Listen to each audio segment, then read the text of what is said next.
I'm going to read you a couple of quotes, and you guess who said them, okay? It's Friday. Indulge me, all right? These are real quotes.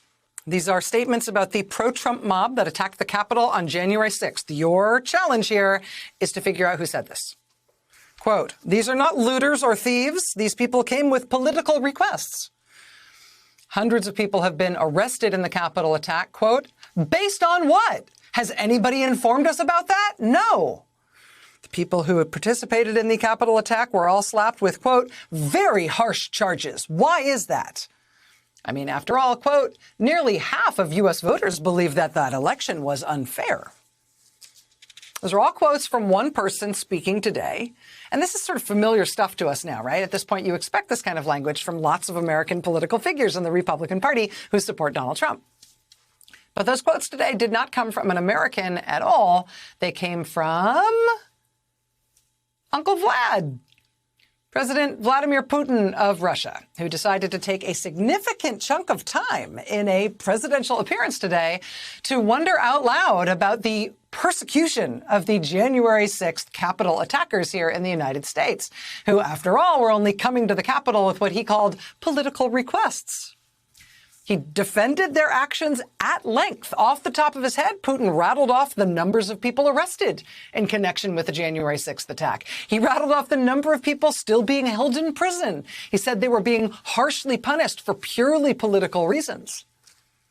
It is a remarkable thing to see Russia's president, see a foreign head of state, like take up the cause of the January 6th attack by Trump supporters who are trying to block the counting of the votes in the last election because they didn't want it to be so that Trump lost. It's kind of remarkable to see a foreign head of state take up that cause, too. It's especially wild to see him do it, and then within hours, to see former President Trump pumping out statements about how he was the victim of a rigged election in 2020, talking about what he will do, quote, the next time I'm in the White House.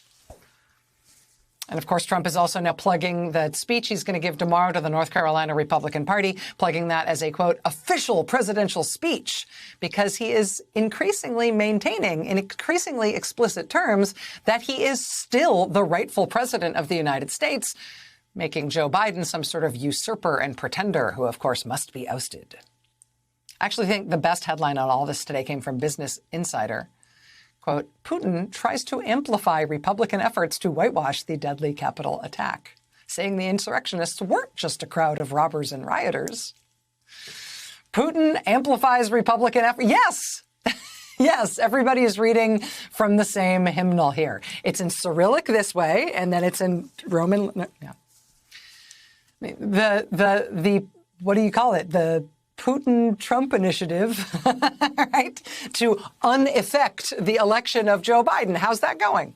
You know, the election was rigged and Trump's still president, and the January 6th attackers were brave, persecuted patriots who have only been arrested as some sort of political putsch. And Vladimir Putin will hold fake President Biden's feet to the fire over it because he's on the side of those patriots who are just trying to defend Trump's honor.